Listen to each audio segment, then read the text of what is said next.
नमस्कार। देश की बात में आप सभी का स्वागत है, अभिनंदन है। बिहार में क्या कुछ नया होने वाला है, क्या कुछ बड़ा होने वाला है? क्योंकि दिल्ली विधानसभा के चुनाव होने के बाद देश में सबसे बड़ी राजनीतिक चुनावी गतिविधि होगी बिहार विधानसभा का चुनाव। 10 महीनों के भीतर बिहार में विधानसभा का चुनाव हो जाएगा, ये मानकर चलिए। क्या नीतीश कुमार फिर उनका मन डोल रहा है? क्योंकि नीतीश जी क्या करने वाले हैं ये नीतीश जी के अलावा जानता कोई दूसरा नहीं। और उनका राजनीतिक बायोडेटा भी बताता है कि वो कुछ भी कर सकते हैं, कभी भी कर सकते हैं। जिनको इस बात पर भरोसा ना हो वो नीतीश जी का पूर्व का राजनीतिक जीवन वृत्त देख लें। 20 साल से मुख्यमंत्री हैं और 2025 यानी इस वर्ष जो चुनाव होना है उसके लिए नारा अभी से तय हो गया। 25 से 30 तक बिहार में नीतीश तक का, यानी 5 साल अगला भी बुक हो गया। बस में सीट पे नहीं आदमी अपना झोला रख देता, फिर नीचे अपना घूमता फिरता, बोले भाई हमारी सीट बुक हो गई। तो नीतीश जी के समर्थकों ने ये बुकिंग कर दी कि 25 से 30 तक की जो सरकार होगी उसमें भी मुख्यमंत्री नीतीश बाबू ही रहेंगे। अब किधर से रहेंगे ये तय नहीं, लेकिन मुख्यमंत्री वो रहेंगे। और बिहार का विषय जब मैं ले रहा हूं तो उसमें एक चीज और भी है जो एक बड़ा कोण है। एक तो बीजेपी, नीतीश, लालू जी, ये तो है। एक नया इसमें किरदार आया है बिहार में, और वो किरदार है आरिफ मोहम्मद खान का, जिनको प्रधानमंत्री नरेंद्र मोदी केरल से, वो वहां केरल में वामपंथी सरकार से दो हाथ कर रहे थे आरिफ भाई गवर्नर के रूप में। अब वहां ठनी हुई थी सरकार और गवर्नर में, तो उनको वहां से हटा के बिहार ले आए आरिफ मोहम्मद खान को। अब आरिफ मोहम्मद खान 100% राजनीतिक व्यक्ति हैं, शार्प हैं, उनके बोलने का सलीका बहुत अद्भुत है। उनको ला के बैठाला है बिहार में। इससे ही पता लगता है कि भारतीय जनता पार्टी के शिखर नेतृत्व के लिए बिहार की अब राजनीतिक स्थितियां कितनी ज़्यादा महत्वपूर्ण हो गई हैं। वहाँ एक 100% समझदार पॉलिटिकल मास्टर दिया गया है as a governor, Arif Mohammad Khan. और आरिफ मोहम्मद खान, जैसे मैंने कहा, वो अपने ढंग के आदमी हैं। वो पटना पहुँचे तो लालू जी से मिलने उनके घर चले गए। ये उनके काम करने का तरीका है आरिफ मोहम्मद खान के। और इसी बीच में लालू यादव से एक सवाल हुआ कि अगर नीतीश जी दोबारा आते हैं तो आप उनका स्वागत करेंगे? तो उन्होंने कहा भाई हमारा तो दरवाजा खुला ही है और पुरानी बातें भूल जाएंगे और उनको माफ कर देंगे, माफ करना हमारा फर्ज है। हालांकि लालू यादव का ये जो पॉलिटिकल स्टेटमेंट है इससे उनके बेटे तेजस्वी यादव सहमत नहीं है। वो कहते हैं कि ना ये तो लालू जी ने बार बार पत्रकार पूछ रहे थे इसलिए बोल दिया, वरना अब चाचा के लिए दरवाजा बंद है, चूंकि चाचा की तो विदाई होने वाली है। लेकिन बिहार की राजनीति को जो लोग समझते हैं वो जानते हैं कि अभी नीतीश जी भाजपा और आरजेडी दोनों के लिए इक्वल ज़रूरत है, एक समान ज़रूरी है। जिसको भी सरकार बनानी है, जिसको भी राज सत्ता तक पहुंचना है, चाहे भाजपा हो और चाहे आरजेडी, उसके लिए नीतीश नाम की ये बैटरी ज़रूरी है। इसके बिना किसी की गाड़ी नहीं चल सकती बिहार में, ऐसा एक इम्प्रेशन है। नीतीश जी से लोगों ने पूछा कि लालू जी कह रहे हैं कि आप आ सकते हैं, ऑफर है आपको, तो उन्होंने हाथ जोड़ लिए, बोले ना भैया अब नहीं, हम तो अब इधर ही हैं मोदी जी के साथ। लेकिन नीतीश जी घंटों के आधार पर अपना पाला बदल लेते हैं, ये भी सच है। 4 बजे कहीं होते हैं और 5 बजे कहीं हो जाते हैं। इसलिए ये फिर से सुगबुगाहट तेज हो गई कि बिहार में क्या कुछ होने वाला है, और राजनीति में कौन किसका दुश्मन और कौन किसका दोस्त, ये भी बात सच है। अगर तेजस्वी यादव अभी क्या कह रहे हैं वो छोड़ दीजिए, लेकिन ये सच है कि तेजस्वी यादव भी इस बात को जानते हैं कि नीतीश कुमार और आरजेडी एक साथ आ जाएं तो मामला चकाचक हो जाता है, फिर सरकार बनने में कोई हीला हवाली नहीं।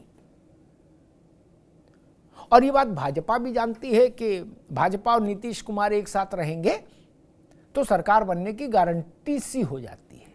लोकतंत्र में ये तो कहना मुश्किल ठीक नहीं कि गारंटी ही हो जाती है, गारंटी सी हो जाती है, मतलब जीतने की और सरकार बनाने की संभावनाएं बलवती हो जाती है। इसलिए नीतीश कुमार कुछ भी बोलते हो, उनका स्वास्थ्य कैसा भी हो, कैसी भी स्थितियां परिस्थितियां और कहानियां उनके इर्द गिर्द बुनी जा रही हों, भले ही ये कहा जा रहा हो कि कुछ लोग हैं जो सरकार को चला रहे हैं नीतीश कुमार के नाम पर, लेकिन इन सब बातों के बाद भी नीतीश कुमार आज की तारीख में जरूरी हैं दोनों के लिए, भाजपा के लिए भी आरजेडी के लिए भी। बिहार में नीतीश होने का यही मतलब है आज भी। अब अगले 5 साल 25 से 2030 तक के लिए निर्वाचन होगा सरकार का। वो 5 साल की सरकार, उसमें नीतीश बाबू ही चीफ मिनिस्टर रहेंगे, किधर से रहेंगे ये बात की बात है, या नीतीश कुमार अपनी पारी से संन्यास लेंगे राजनीतिक पारी से, ये भी प्रश्न है। हालांकि नीतीश के जो समर्थक हैं वो इस बात को अभी से साफ की दे रहे हैं कि नीतीश कुमार संन्यास लेने जैसी किसी मनस्थिति में नहीं है। इसीलिए एक नारा चल गया कि वे 25 से 30 तक नीतीश ही नीतीश, ताकि कोई ये ना समझे कि नहीं नीतीश जी ने अपनी पारी समाप्ति की घोषणा कर दी है। नीतीश जी या ये कहिए उनके समर्थक अगली पारी के लिए अभी से अपना दावा सार्वजनिक कर दिए। और जहां तक आरिफ मोहम्मद खान साहब का एक गवर्नर के तौर पर प्रश्न है बिहार में, अब तो माना ही जा रहा है कि भारतीय जनता पार्टी ने और केंद्र सरकार ने वहाँ की प्रशासकीय स्थितियों, राजनीतिक समीकरणों, इन सब पर बहुत तेज और शार्प फोकस्ड नज़र रखने के लिए आरिफ मोहम्मद खान को पटना के राजभवन में बैठाला है। और आरिफ मोहम्मद खान के लिए भी अवसर है। पटना का राजभवन सौभाग्यशाली है भाजपा के लोगों के लिए। रामनाथ कोविंद को याद करिए, पटना में राजभवन में बैठाए गए थे कोविंद जी, और फिर देश के राष्ट्रपति हो गए। देखिए कैसी बात बनी।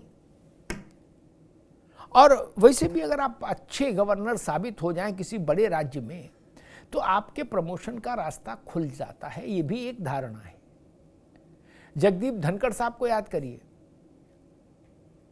पश्चिम बंगाल में उन्होंने ममता बनर्जी की सरकार से 2-2 हाथ किए, ऐलानिया जंग की, और उस ऐलानिया जंग का फिर उनको फायदा ये मिला कि वो भारत के उपराष्ट्रपति और राज्यसभा के सभापति हो गए।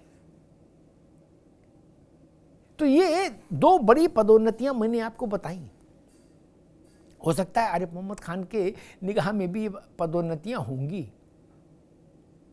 और इस बार जब जगदीप धनखड़ को चुना गया था उपराष्ट्रपति के लिए, तब भी उनका नाम चला था आरिफ मोहम्मद खान का, और कहा गया था कि भारतीय जनता पार्टी एक विद्वान मुसलमान, उदारवादी मुसलमान नेता को उपराष्ट्रपति बना के एक संकेत दे सकती है। लेकिन तब धनखड़ जी बाजी मार ले गए।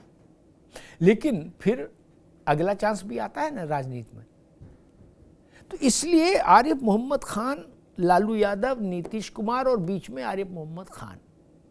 ये एक बिहार का समीकरण अभी बैठ रहा है। बिहार में चुनाव अपने में एक चुनौती, और चुनाव के बाद क्या मैंडेट आए, किसको किसकी जरूरत पड़े, रीअलाइनमेंट ऑफ पॉलिटिकल फोर्सेस फिर से हो, पुनर्ध्रुवीकरण हो राजनीतिक शक्तियों का, इन सब में क्योंकि दो और नए प्लेयर आ गए हैं। प्रशांत किशोर की भी पार्टी चुनाव के लिए मैदान में आ गई है और आरसीपी सिंह की पार्टी भी चुनाव मैदान में है। ये प्रशांत और आरसीपी सिंह दोनों नीतीश कुमार के प्रिय रहे। आरसीपी सिंह तो उनके अधीन काम ही करते थे जब सरकार में वो मंत्री थे, वाजपेयी की सरकार में, नीतीश बाबू, और फिर पार्टी में लाए नीतीश जी उनको और अध्यक्ष तक बनाया, फिर बाद में वो अलग हुए और अब उनकी अपनी पार्टी है। तो इस वक्त भाजपा का जो कॉम्बिनेशन है वो बेहतर कॉम्बिनेशन लगता है भाजपा को।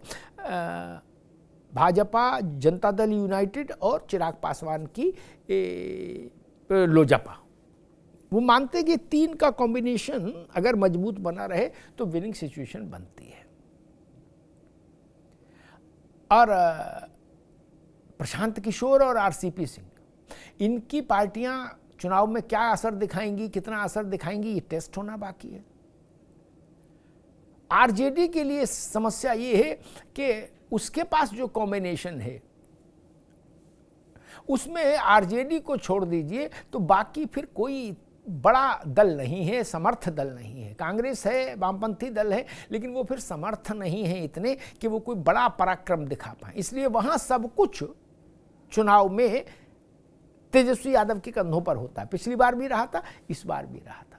कांग्रेस को जितनी सीटें दी थी उसमें स्ट्राइक रेट कांग्रेस का बहुत खराब रहा था, और बाद में कहा गया कि तेजस्वी इसीलिए मुख्यमंत्री नहीं बन पाए क्योंकि उन्होंने कांग्रेस को ज़्यादा सीटें दे दी थी लड़ने के लिए।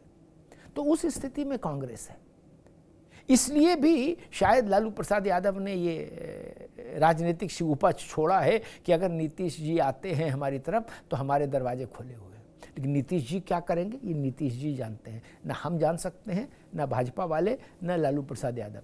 धन्यवाद।